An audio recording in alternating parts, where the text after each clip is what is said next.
할렐루야. 오늘 제가 말씀을 준비하면서 본문을 이제 계속해서 묵상하는 가운데 찬송가 한 구절이 계속 제 마음속에 맴돌았습니다. 찬송가 88장, 우리가 잘 아는 내 진정 사모하는 이라는 찬송입니다. 그 찬송에 여러분 2절 가사 후렴에 보면 온 세상 날 버려도 주 예수 안 버려 끝까지 나를 돌아보시니 라는 이런 가사였습니다. 오늘 이 본문에 등장하는 전의 맹인이었던 사람은요, 평생 맹인으로 살았습니다. 평생 맹인으로 살면서 여러분 얼마나 많은 어려움, 얼마나 많은 외로움, 또 얼마나 많은 힘듦 속에서 있었겠습니까? 그 사람이 지금 예수님을 만나고 평생 묶여 있었던 그 아픔에서 눈을 뜨는 역사가 일어났다라는 거예요. 그가 그 기쁨에 겨워서 그 감사함에 겨워 있는데, 그런데 그 기적의 기쁨도 잠시 바리새인들의 이 시비와 논쟁 속에서 또다시 이 유대 사회에서 출교를 당할 위기에 처하게 되었다라는 것이 바로 오늘 우리가 읽은 이 본문의 내용입니다. 제가 지난번에 제가 말씀을 드리는 것처럼 유대 사회에서 출교를 당한다는 것은요, 유대 사회에서 아웃을 시킨다라는 것은 바리새인들이 마지막 카드를 드는 겁니다. 여러 가지 재판을 통해서 얘기하다 도저히 안 되겠다 싶으면 마지막 카드를 드는 게 바로 이 유대 사회에서 출교를 시키는 것이라는 거죠. 그래서 유대 사회에서 출교를 당하면요, 퇴출을 당하면 앞으로 유대 사회 사람들하고 유대인들하고 함부로 이제 접촉을 할 수가 없어요. 만날 수도 없고 유대 사회에 들어올 수도 없고, 그래서 나가서 이방인들과 똑같이 취급을 당해요. 그런데 그 사람이 이방인처럼 취급당한다고 해서 이방 사회에 가서 섞일 수 있는가 하면 또 그렇지도 않아요. 왜냐하면 당시에 예수님의 시대 때는요, 유대인들과 이방인들이 사이가 좋지 않았기 때문에, 여러분 유대 사회에서 퇴출돼서 이방인 취급받는다고 해서 그 사람이 이방 사회에서 뭐 사람들에게 포용을 받거나 용납을 받거나 그러냐 하면 이도 저도 안 된다라는 거예요. 그야말로 지금 이 사람은요, 진퇴양난 속에 빠진 겁니다. 사방에 우겨쌈을 쌓여있는 상황 가운데 놓이게 됐다라는 거예요. 여러분, 그런데 참 더 안타까운 것은 뭐냐면요, 그의 부모이지 않습니까? 그의 부모도 우리가 지난번에 같이 이 본문의 말씀을 보았을 때, 부모도 여러분 이가 출교당하고 그 다음에 자기들도 혹시나 발언을 잘못해서 출교당할까봐 두려워하는 마음에서 이 그에 대해서 이 자기 자녀임에도 불구하고 여러분 입을 함구해 버리는 겁니다. 나도 혹시 출교당할까봐, 나도 출교당할까봐 그 두려워하는 마음에서 여러분 적극적으로 자식을 보호하지도 않고 변호하지도 않는 겁니다. 그래서 결국 이 사람은요, 온 세상으로부터 이 버림을 당하게 된 셈이 된 거예요. 여러분, 결국 34절, 오늘 읽었던 우리 본문 34절에 보면요, 같이 한번 읽어보겠습니다. 그들이 대답하여 이르되 내가 온전히 죄 가운데서 나서 우리를 가르치느냐 하고 이에 쫓아내어 보내니라. 여러분, 결국 이 맹인이었던 사람이 출교를 당하게 되었다는 것을 우리가 보게 됩니다. 근데 여러분, 이 사람이 쫓겨남을 당한 이유, 이 사람이 유대 사회에서 쫓겨남을 당한 이유가 무엇이냐면 다른 것이 아니라 단 한 가지 이유였어요. 어떤 이유였냐면 자신이 평생에 매여 있던 여러분 이 보지 못하는 문제를 해결해 주신 예수님을 인정함으로 결국 출교를 당했다라는 거예요. 자기가 한 건 다른 게 아니라 자기 눈 아무도 못 고쳐주는, 아무도 자기 마음 헤아려 주지도 못하는데 그런 자기의 눈을 고쳐주신 예수님을 사람들 앞에 인정했다라는 그 이유만으로 이 유대 사회에서 출교를 당하게 되는, 쫓겨남을 당하게 되는 그런 결과를 얻게 되었다라는 거예요. 여러분 한번 생각해 보십시오. 우리가 이 예수님을 귀하게 여기고 그 다음에 그분을 사람들 앞에서 인정했다라는 이유로 만약에 저와 여러분들이 이러한 극심한 어려움에 처하게 됐다면 과연 우리의 선택은 어떠했을까라는 거예요. 과연 우리가 일제강점기 시대에 우리가 살았다면 우리는 과연 신사참배를 하지 않았을까라고 과연 우리가 그 자리에 당당히 설 자신이 있냐라는 거예요. 우리가 구약시대에 하나님을 경외했고 그리고 하나님을 인정함으로 인해서 이런 극심한 어려움에 처했던 인물들이 있습니다. 여럿이 있는데 그 중에 한 인물이 누구냐면 바로 다니엘 그리고 그의 세 친구들이었습니다. 우리가 다니엘서 1장의 말씀을 같이 한번 찾아보겠습니다. 다니엘서 1장 우리가 1절에서 7절의 말씀을 통해서 당시 분위기를 조금 파악하고 우리가 말씀을 좀 보겠습니다. 다니엘서 1장 1절에서 7절 구약성경 1231페이지고요. 다니엘서 1장 1절에서 7절의 말씀을 우리 다 같이 함께 읽겠습니다. 유다왕 여호야김이 다스린 지 3년이 되는 해에 바벨론 왕 느부갓네살이 예루살렘에 이르러 성을 에워쌌더니 주께서 유다왕 여호야김과 하나님의 전 그릇 얼마를 그의 손에 넘기심에 그가 그것을 가지고 신할 땅 자기 신들의 신전에 가져다가 그 신들의 보물 창고에 두었더라. 왕이 환관장 아스부나스에게 말하여 이스라엘 자손 중에서 왕족과 귀족 몇 사람 곧 흠이 없고 용모가 아름다우며 모든 지혜를 통찰하며 지식에 통찰하며 학문에 익숙하여 왕궁에 설만한 소년을 데려오게 하였고 그들에게 갈대아 사람의 학문과 언어를 가르치게 하였고 또 왕이 지정하여 그들에게 왕의 음식과 그가 마시는 포도주에서 날마다 쓸 것을 주어 3년을 기르게 하였으니 그 후에 그들은 왕 앞에 서게 될 것이더라. 그들 가운데는 유다 자손 곧 다니엘과 하나냐와 미사엘과 아사랴가 있었더니 환관장이 그들 이름을 고쳐 다니엘은 벨드사살이라 하고 하나냐는 사드락이라고 하고 미사엘은 메삭이라고 하고 아사랴는 아벳느고라 하였더라. 아멘. 여러분, 이 당시에 이스라엘 왕은 누구였냐 하면 유다 왕이 여호야김이라는 왕이었습니다. 그런데 이 왕이 유다를 다스리는 때에 이 옆에 바벨론이라는 아주 강대국에 악랄하기로 소문난 느부갓네살이라는 왕이 있었습니다. 그런데 그 왕이 남유다를 침공합니다.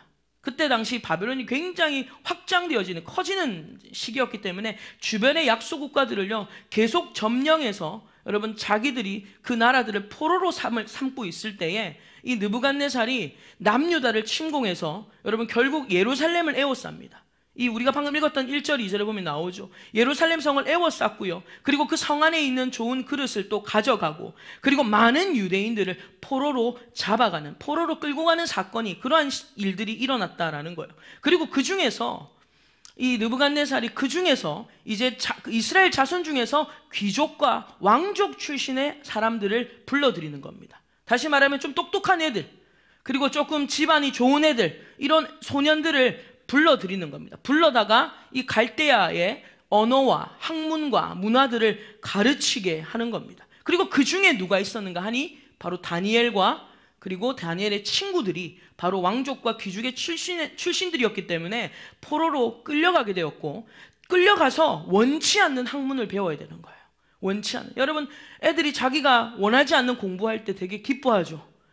좋아하지 않습니다. 왜 나에게 이런 힘든 과목을 시키냐고 하면서 막 이해를 하지 못해요. 그런데 그냥 부모가 시키는 게 아니라 부모가 보내는 학원이 아니에요. 지금 학원급이 아니라 다른 나라에 포로로 끌려간 겁니다. 원치 않는 학문을 배워야 되고 원치 않는 언어를 배워야 되고요. 그리고 원치 않는 문화를 거기서 습득해야 되는 그러한 게다가 그게 끝입니까? 이름도 바꿔버리는 거예요. 마치 우리나라 예전에 창시개명 하듯이 이름을 바꿔서 모국어를 쓰지 못하게 하고 자신의 이름을 가지지 못하게 하는 거예요. 한마디로 말해서 정체성을 빼앗아 버리는 겁니다. 그래서 이 다니엘과 세 친구들은요 포로로 끌려가서 정체성을 잃어버린 채 원치도 않는 학문들을 꾸역꾸역 배우면서 두려움에 떨면서 그 자리를 지켜내기 위해서 여러분 열심히 시간들을 보내야 했다라는 겁니다. 여러분 뿐만 아니라 이 느부갓네살이 다니엘과 세 친구 특히 귀족과 왕족 중에서 흠없는 소녀들을 부르는 이유가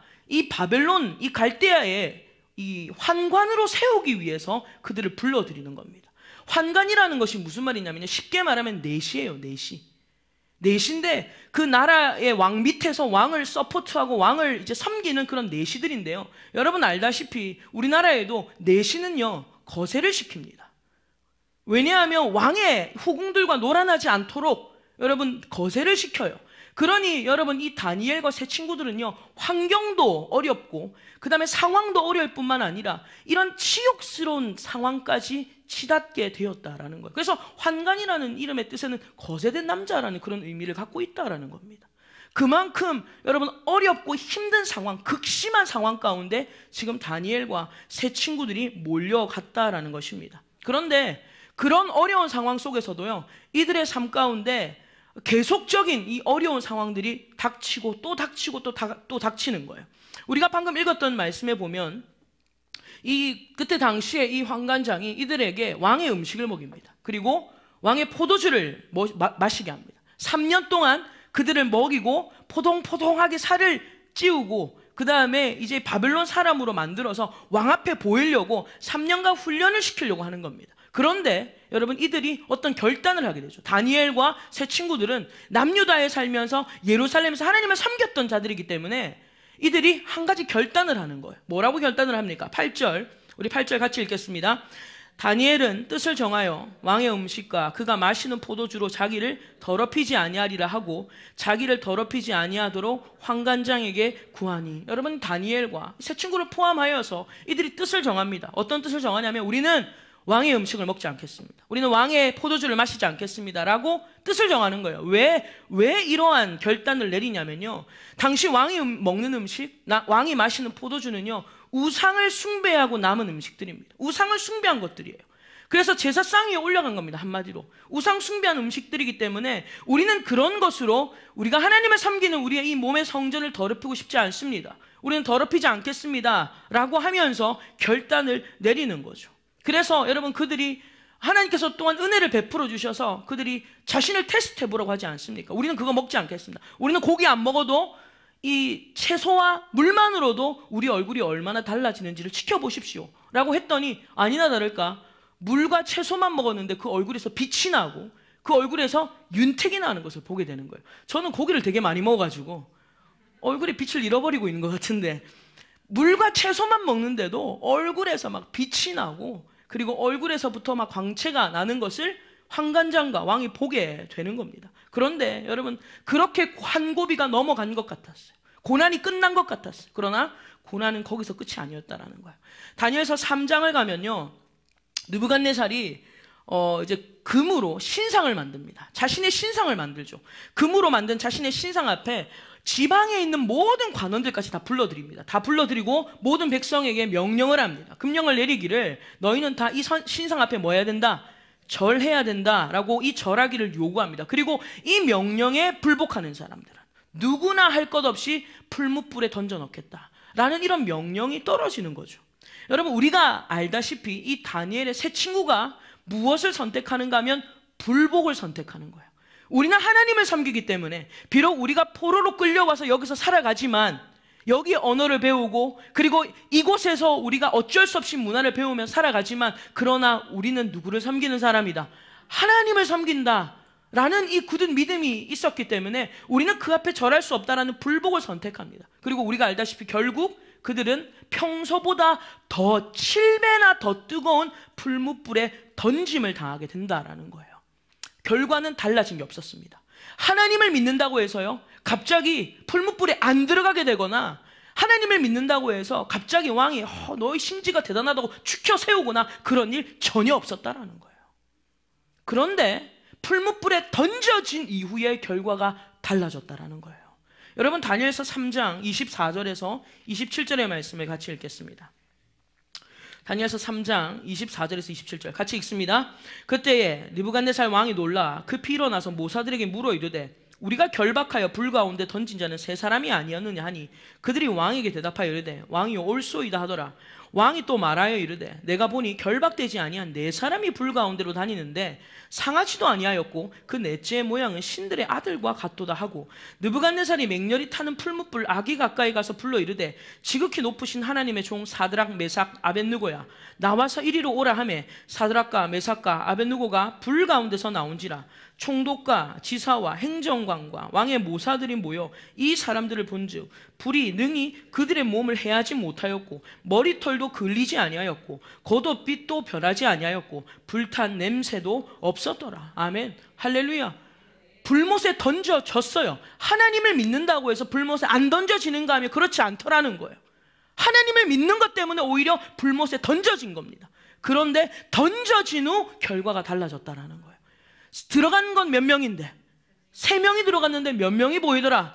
4사람이 보이더라. 마치 그 4번째 사람은 누구와 같더라? 신의 아들 같더라.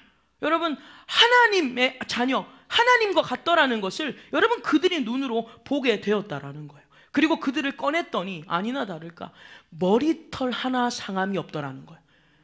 평소보다 7배가 더 뜨거운 불에 넣었어요. 그래서 그 3명을, 다니엘의 3친구를 넣으면서 오히려 넣는 사람이 그 불에 다 탈 정도로 불이 뜨거웠는데, 여러분 그 3친구는 나왔는데 머리털 하나 상한 바가 없더라는 거예요. 이 사실을 보고 여러분 28절부터 30절 같이 읽겠습니다. 느부갓네살이 말하여 이르되 사드락과 메삭과 아벳노고에 하나님을 찬송할지로다. 그가 그의 천사를 보내서 자기를 의뢰하고 그들의 몸을 바쳐 왕의 명령을 거역하고 그 하나님 밖에는 다른 신을 섬기지 아니하며 그에게 절하지 아니한 종들을 구원하셨도다. 그러므로 내가 이제 조서를 내리노니 각 백성과 각 나라와 각 언어를 말하는 자가 모두 사드락과 메삭과 아벳노고의 하나님께 경솔히 말하거늘 그 몸을 쪼개고 그 집을 거름토로 삼을지니 이는 이같이 사람을 구원할 다른 신이 없음이라 하더라. 왕이 드디어 사드락과 메삭과 아벳느고를 바벨론 지방에서 더욱 높이니라. 아멘. 할렐루야. 여러분 이 풀무불에 들어갔다가, 그러나 그 들어감으로 인해서 하나님이 함께 하심을 보게 되고 왕의 입에서 하나님을 높이는 역사가 일어났다는 거예요. 왕의 입에서. 그리고 왕의 입에서 하나님을 높일 뿐만 아니라 여러분 이 3명의 친구들이 이 자신이 거한 곳에서 더 높여짐을 당하는 그러한 은혜를 누리게 되었다라는 것입니다. 여러분 이 다니엘의 3 친구뿐만 아니라 다니엘도 역시 마찬가지였다라는 겁니다. 우리 다니엘서 6장의 말씀을 같이 찾겠습니다. 다니엘서 6장 1절에서 2절의 말씀을 읽겠습니다. 다니엘서 6장 1절에서 2절의 말씀 같이 읽습니다. 다리오가 자기의 뜻대로 고관 120명을 세워 전국을 통치하게 하고 또 그들 위에 총리 셋을 두었으니 다니엘이 그 중에 하나이라. 이는 고관들로 총리에게 자기의 직무를 보고하게 하여 왕에게 손해가 없게 하려 함이었더라. 아멘. 여러분 다니엘은요 이 포로 생활 가운데서도 자기에게 맡겨진 이 황간의 일들을 하면서 결국 그가 총리의 자리까지 이르게 됐다라는 거예요. 총리의 자리까지. 여러분 사실 자국에서 총리가 되는 것도 어려운 일 아닙니까? 여러분 뭐 총리는 마음만 먹는다고 되는 건 아니잖아요. 자국에서 총리가 되는 것도 어려운 일인데 다니엘은요 지금 포로로 끌려간 포로의 나라에서 포로 출신으로 지금 총리가 되었다라는 것. 사실 이거는 가히 누구도 꿈꿀 수 없는 자리였습니다. 그런데 다니엘은요 포로 출신이었지만 그가 총리의 자리에 오르게 되었다라는 거예요. 그러니 그 주변에 있던 사람들이 같은 이 황간의 출신이라든지 같은 고관에 있는 사람들이 이런 생각을 하는 거죠. 아이고 굴로 들어온 돌이 박힌 돌 빼내네. 열이 받은 겁니다. 이 굴로 들어온 게 어디서 먹다가 난 뼈다귀 같은 것들이 들어와가지고 우리를 이렇게 힘들게 하냐 하면서 여러분 시기하고 질투하기 시작하는 겁니다. 그래서 사람들이요 어떻게든 지금 다니엘의 흠을 잡으려고 하는 겁니다. 남 잘 되는 거 보지를 못하는 거예요. 그리고 게다가 또 쟤는 포로 출신인데 제가 감히 우리나라에 와서 총리까지 하면서 사람들이 이 다니엘의 흠을 뜯어내려고 혈안이 되어 있다는 거예요. 여러분 3절부터 5절까지 보겠습니다. 3절부터 5절 같이 읽습니다. 다니엘은 마음이 민첩하여 총리들과 고관들 위에 뛰어남으로 왕이 그를 세워 전국을 다스리게 하고자 한지라. 이에 총리들과 고관들이 국사에 대하여 다니엘을 고발할 근거를 찾고자 하였으나 아무 근거, 아무 어물도 찾지 못하였으니 이는 그가 충성되어 아무 그릇됨도 없고 아무 허물도 없었음이더라. 그들이 이르되 이 다니엘은 그 하나님의 율법에서 근거를 찾지 못하면 그를 고발할 수 없으리라 하고. 여러분 다니엘의 과거를 터는 겁니다. 먼지를 탈탈탈 터는 거예요. 그래서 청문회 세우고 막 우리는 청문회 세우면 하는 단골 대답이 뭐예요? 기억이 안 납니다. 도무지 기억이 안 납니다. 제가 잘 쓰는 방법인데 기억이 안 납니다. 그런데 다니엘은요 아무리 탈탈 털어도 뭐 먼지 하나 잘 안 나는 겁니다. 그래서 이들이 어떻게 하면 이 다니엘을 끌어내릴 수 있을까? 왜냐하면 이제 왕이 다니엘을 너무 신뢰해버리고 전국을 다스리게 하는 총리로 세우고자 하니까 여러분 이 옆에 있는 고관들이 화가 난 겁니다. 시기가 나고 질투가 나서 어떻게든 흠을 내려고 하는데 고민하다가 그에게 흠을 낼 수 있는 한 가지 방법을 찾아낸 거예요. 그게 뭐냐면 그의 개인적인 신앙을 건드리는 겁니다. 그가 가지고 있는 이 신앙심을 걸고 넘어져야 되겠다라고 그들이 마음을 먹습니다. 그래서 왕을 왕에게 이렇게 막 입심을 넣어요. 근데 왕에게 대놓고 입심을 넣을 수는 없으니까 자기들끼리 머리를 쓰고 궁리를 합니다. 그래서 왕에게 어떤 것을 시키냐면 왕에게 이렇게 얘기하는 거예요. 왕이요, 이제 왕권을 좀 강화해야 될 것 같습니다. 이것들이 좀 풀어졌어요. 왕권들을 좀 강화한다는 명목으로 향후 30일 동안에 왕 외에 어떤 신이나 어떤 사람에게도 기도하면 우리 사자굴에 던져넣는 이러한 왕권 강화를 행해야 될 것 같다라고 하니까 왕이 들을 때 기분이 좋거든요. 왜냐하면 자기를 인정해주고 자기를 높여주니까 왕이 안 할 이유가 뭐가 있겠어. 그래서 그래 그러자. 그리고 왕이 조서를 내리는 겁니다. 그 조서를 내려서 여러분 실질적으로 30일 동안에 왕이 외에 다른 자들에게 기도하는 사람들을 잡아다가 사자굴에 넣겠다고 명령을 내리는 겁니다. 이것은 순전히 누구를 넘어뜨리려는 거예요? 다니엘을 넘어뜨리려는 속셈이었다라는 겁니다. 어떻게든 다니엘에게 흠집을 내려고 하는 속셈이었다라는 겁니다. 여러분, 다니엘이 모를 리가 있겠어요, 없겠어요? 없죠. 다니엘이 이 사실을 모를 리가 없습니다. 그리고 관원에 들어갈 때마다, 자기가 갈 때마다 주변 사람들이 막 자기를 놓고 막 욕을 하다가 다니엘이 딱 나타나요. 사람들이 입을 딱 다물죠. 그러면 분위기가 싸해요. 가뿐싸. 갑자기 분위기 싸하다는 거예요. 가뿐싸. 그러면 지금 저 사람들이 나를 좋아하는지 안 좋아하는지 대충 눈치를 챌까요? 못 챌까요? 채요. 왕따를 안 당해본 사람은 그 마음을 모를 겁니다. 친구들이 막 제 욕을 하고 있어요. 그래서 제가 딱 가면 입을 딱 다물죠. 다른 얘기 하는 것처럼 가뿐싸 하는 거예요. 우리 눈치로 알잖아요. 이 사람들이 나를 좋아하는지 안 좋아하는지 눈치를 알아요. 눈치도 못 채는 사람은 참 은혜입니다. 그냥 눈치 못 채고 행복한 사람은 참 감사한 줄 아세요. 그런 눈치는 없어도 괜찮은데, 근데 다니엘이 몰랐겠냐라는 거예요. 자기만 가면 분위기가 가뿐싼데 알아요. 안다 이 말이에요. 그런데 여러분 10절을 보십시오. 6장 10절 같이 읽겠습니다. 다니엘이 이 조서에 왕의 도장이 찍힌 것을 알고도 자기 집에 돌아가서는 윗방에 올라가 예루살렘으로 향한 창문을 열고 전에 하던 대로 하루 3번씩 무릎을 꿇고 기도하며 그의 하나님께 감사하였더라. 아멘. 할렐루야. 여러분, 다니엘은요 알았다는 거예요. 알고도 이것이 자기를 모함하는 것인지 알면서도 여러분 집으로 돌아가서 윗방에 올라가서 심지어 창문을 열고 기도하는데요. 뭐라고 기도했냐면 전에 하던 대로 했다는 거예요. 항상 하나님 앞에 기도하는 이 습관, 거룩한 습관이 그의 몸에 배어 있는 겁니다. 신앙생활이 습관화된 게 아니라 거룩한 습관들을 날마다 자기 몸에 여러분 정착시키려고 얼마나 부단히 노력했던 사람인지 몰라요. 전에 하던 대로 창문을 열고 하루에 3번씩 무릎을 꿇고 하나님 앞에 기도하면서 심지어 하나님께 뭐 하였더라? 감사하였다라고 그렇게 기록하고 있습니다. 여러분, 이 정도 하나님 앞에 헌신 보였으면 결과가 달라질 법하지 않습니까? 사자굴에 안 들어가야죠. 우리 생각에는. 야, 하나님 앞에 이 정도 작정 기도했으면 결과 뒤집어져야 돼요? 안 뒤집어져야 돼요? 뒤집어져야죠. 우리의 기도는 그래요. 우리는 작정하고 기도하면 결과가 뒤집어져야 우리가 생각하는 시나리오예요.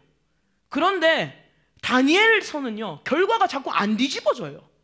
다니엘 세 친구도요 하나님 앞에 결단했으면 풀무불 안 들어가야 멋진 그림 아니에요?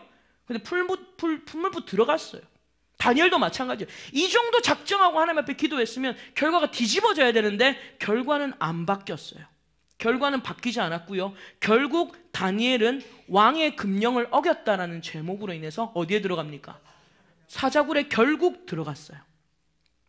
우리는 기도하면 상황이 달라져야 된다고, 환경이 달라질 거라는 기대가 있지만 전혀 결과에 달라짐이 없었다라는 거예요. 근데 여러분, 달라진 것이 한 가지 있었어요.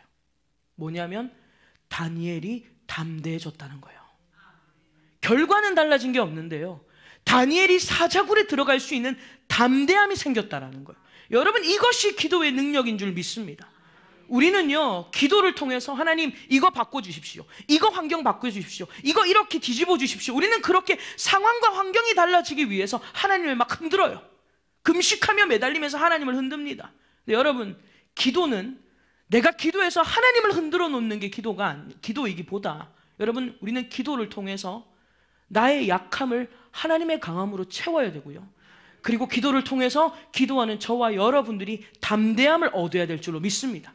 비록 환경은 바뀌지 않아도 주님, 이 환경을 내가 받아들일 수 있는, 이 환경을 이겨낼 수 있는 담대함과 용기를 주실 줄 믿습니다.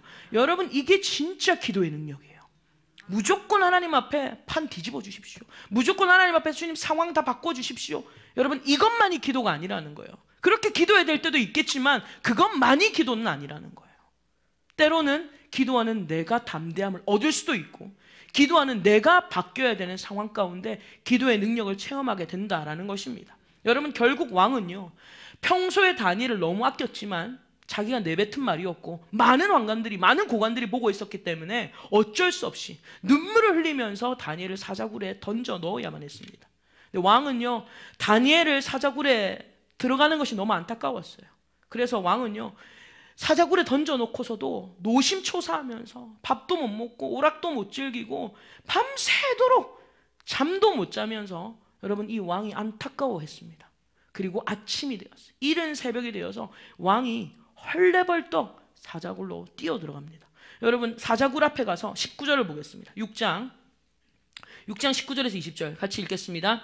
이튿날에 왕이 새벽에 일어나 급히 사자굴로 가서 다니엘이 든 굴에 가까이 이르러서 슬피 소리질러 다니엘에게 묻되, 살아계시는 하나님의 종 다니엘아, 내가 항상 섬기는 내 하나님이 사자들에게서 능히 너를 구원하셨느냐 하니라. 아멘. 여러분, 이 왕이 노심초사하면서 아침에 막 사자굴로 달려가서 혹시나 하고 기적이 일어났을까 하는 그러한 마음에 여러분, 슬피 소리를 지르면서 다니엘의 이름을 부르는 겁니다.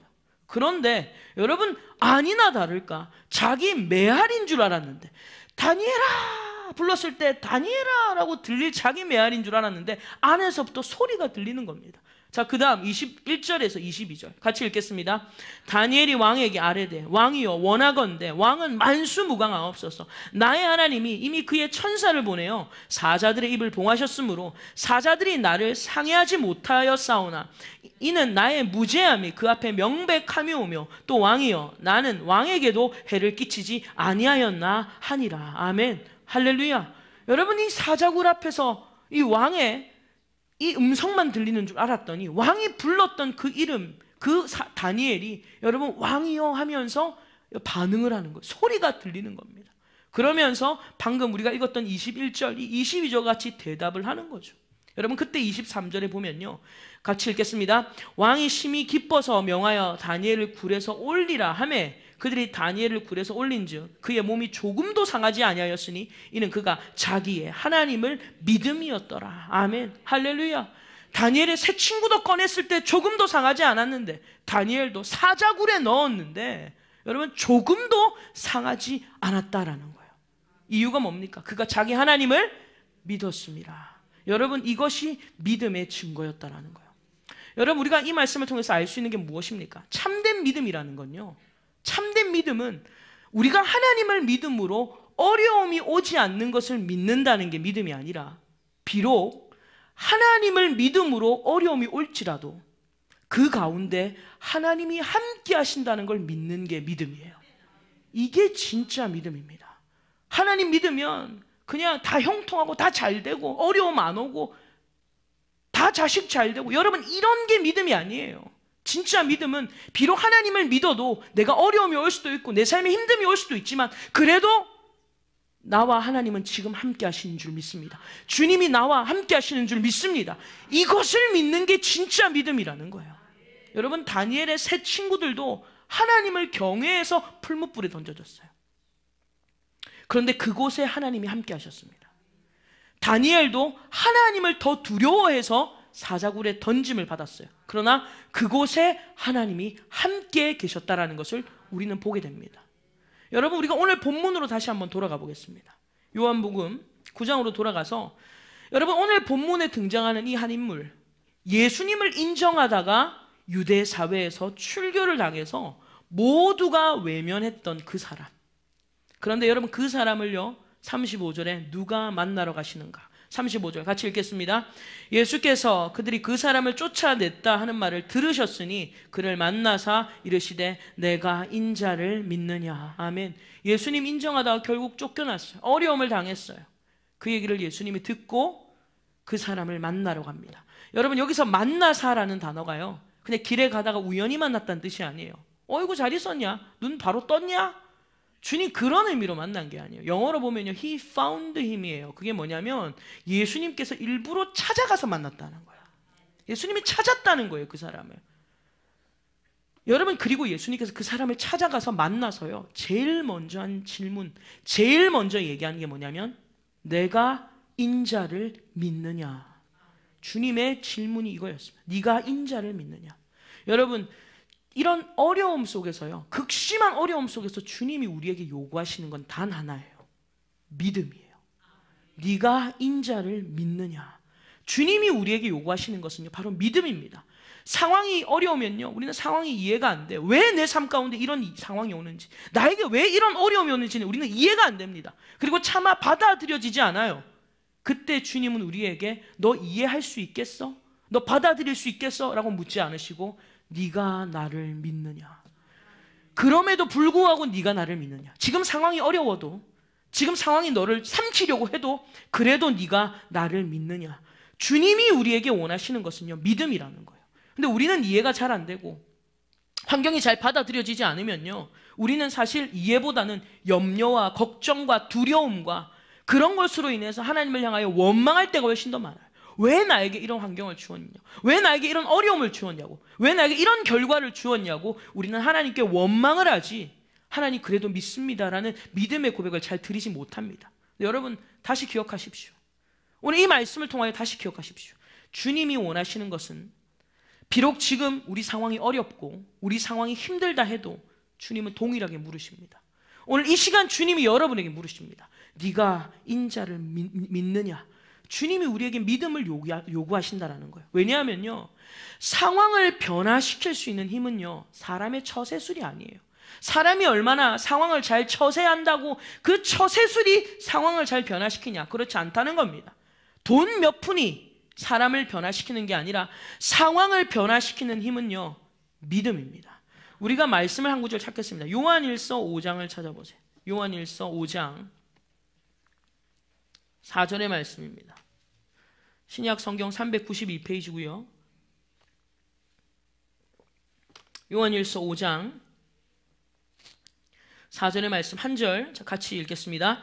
무릇 하나님께로부터 난 자마다 세상을 이기느니라. 세상을 이기는 승리는 이것이니 우리의 믿음이니라. 아멘. 할렐루야. 세상을 이기는 힘은요, 권력이나 처세술이나 말 잘하는 거나 아니면 우리가 가지고 있는 돈이나 명예가 아니라 세상을 이기는 힘은 무엇이다?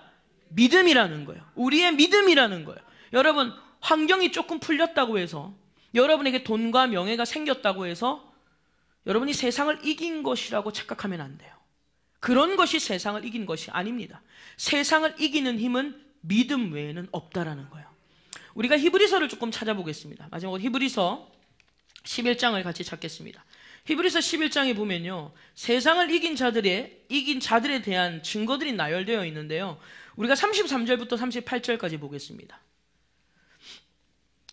신약성경 366쪽이고요.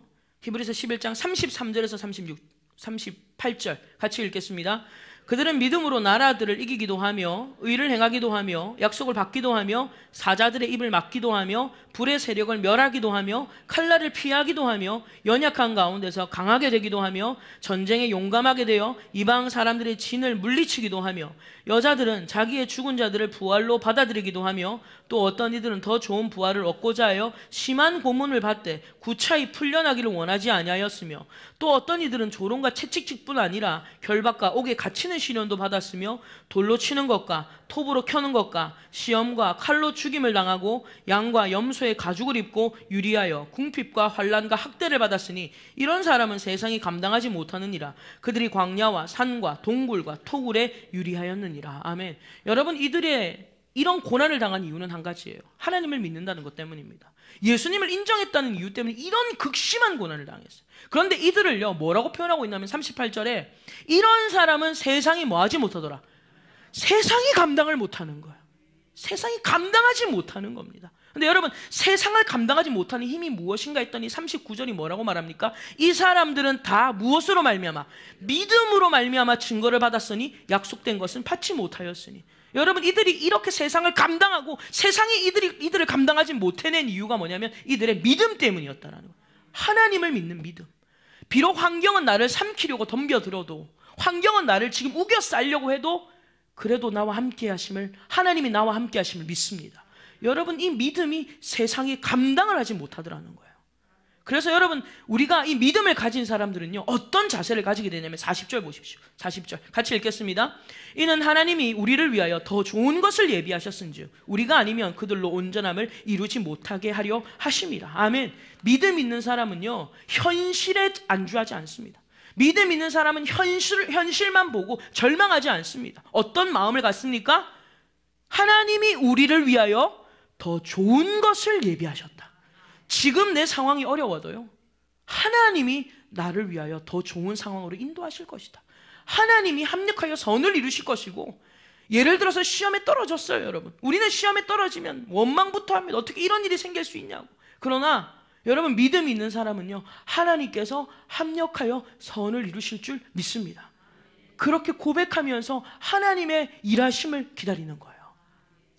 제가 어떤 집사님의 간증을 들었습니다. 이제 미국에 계신 어떤 집사님이신데, 해외에 계신 분인데, 이분이 자녀가 이 자녀 공부를 굉장히 잘해가지고 의사가 되려고 준비를 하고 있었습니다. 의사를 되려고 준비를 하는데, 그래서 아주 유명한 대학에다가 원서를 넣었어요. 그 원서를 넣었는데, 마음에 원서를 넣으려고 하는데 이 어머니가 마음에 하나님 앞에 감동했는데 그 학교를 넣지 말라는 마음이 막 오더라는 거예요. 너무 좋은 학교예요. 내놓으라는, 아이비리그, 이런 미국의 아이비리그의 대학인데, 그런 감동이 와서 하나님 앞에 기도했대요. 하나님, 저는 제 딸한테 말 못합니다.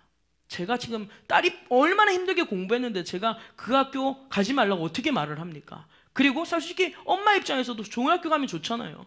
가지 말라는 막 그런 마음이 와서 자기가 미치겠더래요. 하나님께서 그 감동을 계속 주셔서. 근데 말을 못하겠더래요.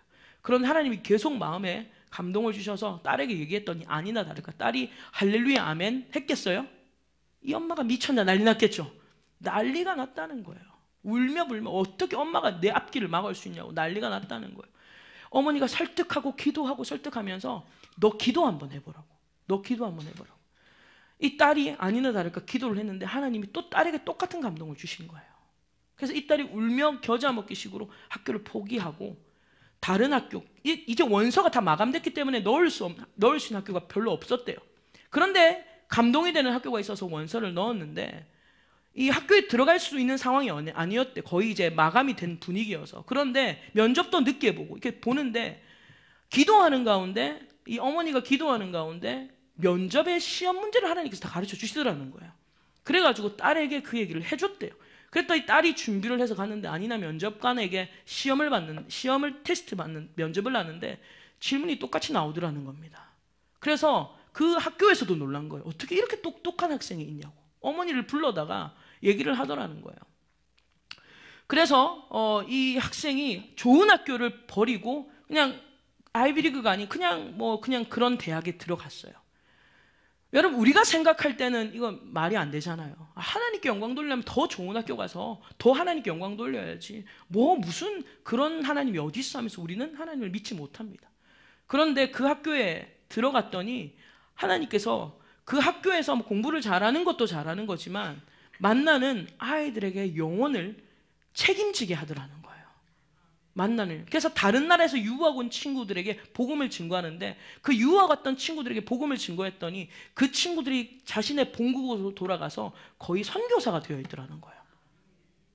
그 하나님의 역사가 있었다라는 겁니다. 여러분, 우리가 볼 때는 말이 안 되잖아요. 우리가 생각할 때는 학교에 좋은 학교를 놔두고 다른 학교를 간다, 이 말이 안 되는 거예요. 그런데 하나님을 신뢰하고 하나님을 믿으면요, 세상에서 유명인이 되는 게 중요한 게 아니라 하나님의 일을 하는 사람이 되는 거예요. 하나님의 일에 쓰임을 받게 되는 겁니다. 여러분, 우리는 세상의 기준으로 자꾸 살려고 그래요. 세상의 어떤 기준을 가지고 이렇게 돼야 하나님께 영광 돌릴 수 있다는 그런 기준이 있어요. 우리는 세상적 기준, 세상적 가치관을 가지고. 근데 하나님은 하나님의 방법으로 일하시는 줄 믿습니다. 기도하면 사자굴에서 사자굴이 안 들어가야 되고 작정 기도했으면 풀물에 안 들어가야 되는 게 맞는 거 아니에요. 그런데 하나님의 방법은 우리의 방법과 다르다. 그래서 주님이 우리에게 요구하시는 것은 다른 것이 아니라 바로 이 믿음이라는 거예요. 오늘 말씀을 우리가 정리하면서 다니엘과 이 다니엘의 세 친구들, 그리고 이 본문에서 맹인이었던 이 사람의 공통점이 뭔지 아십니까? 바로 온 세상이 그들을 버렸다라는 거예요. 온 세상이 그들을 버렸다라는 거예요. 그러나 여러분, 온 세상이 그를 버려도 주님은 그들을 버리지 않으셨습니다. 제가 아까 서두에 말씀드렸죠. 온 세상 날 버려도 주 예수 안 버려 끝까지 나를 돌아보시니. 여러분, 온 세상이 우리를 버린 것 같은 환경이 우리에게 다가와도요, 주님은 우리를 돌보십니다. 그런데 우리를 돌보시는데 끝까지 돌보십니다. 우리가 이 찬양의 가사를 우리의 마음판에 새기셔야 된다는 거예요. 그래서 여러분, 어려움이 올 때마다 그냥 무작정 믿음 없는 소리만 내뱉지 마시고 그곳에 함께 하시는, 그럼에도 불구하고 나와 함께 하시는 하나님께 여러분 믿음의 고백을 올려드릴 수 있어야 될 줄로 믿습니다. 오늘 본문에 등장한 맹인은요, 결국 출교를 당했어요. 그리고 예수님을 만났지만 여러분, 그 이후가 어떻게 됐는지는 성경이 기록되고 있지는 않습니다.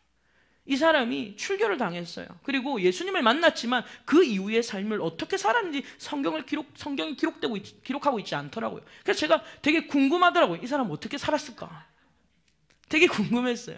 그런데 한 가지 얻은 분명한 답이 뭐냐면 주님이 그를 끝까지 돌보셨을 거라는 거예요. 비록 환경은 어렵지만 주님이 끝까지. 저는 그 사람의 말미를 몰라요. 그러나 한 가지 분명한 것은 주님이 그를 끝까지 돌보셨을 거라는 거예요. 제가 이것을 어떻게 적용했냐면요, 사실 목회를 하면서 성도들이 어려움을 당하는 것을 볼 때 정말 마음이 아파요. 그리고 너무 눈물이 날 때가 있습니다. 근데 제가 더 힘든 게 뭐냐면 사실 그런 어려움들 앞에 제가 해줄 수 있는 게 너무 제한적이더라고요. 해줄 수 있는 게 없어요. 성도들이 힘들어하는데 앞에서 눈물을 흘리는데 해줄 수 있는 게 없어요. 그게 너무 마음이 아프고 미안할 때가 많았습니다. 근데 한 가지 제가 오늘 말씀을 준비하면서 분명한 것은 뭐냐면, 저는 여러분들을 섬기는 것이 제한적이지만, 목사님께서 그리고 사모님께서 여러분들을 섬기는 것이 제한적이지만, 분명한 것은 주님은 끝까지 여러분들을 돌보신다는 거예요. 사람은 제한적이에요. 아무리 밥 사주고 먹여주고 여러분 아무리 해줘도 인간은 제한적이에요. 근데 주님이 끝까지 돌보신다는 믿음입니다. 여러분, 그래서 다윗의 고백을 기억하십시오. 시편 23편 4절에 내가 사망의 음침한 골짜기를 다닐지라도 해를 두려워하지 않을 것은 주께서 나와 함께 하심이라. 주의 지팡이와 막대기가 나를 안위하시나이다. 여러분, 주님이 끝까지 우리를 돌보실 것입니다. 그리고 더 좋은 것을 예비할 것임을 믿고 저와 여러분들 주님이 함께 하시는 믿음으로 여러분의 삶을 충실하게 살아내기를 주님의 이름으로 축복하면서 여러분들의 삶을 집으로 보내어 드리겠습니다. 우리 주님께 영광의 박수 올려드리겠습니다.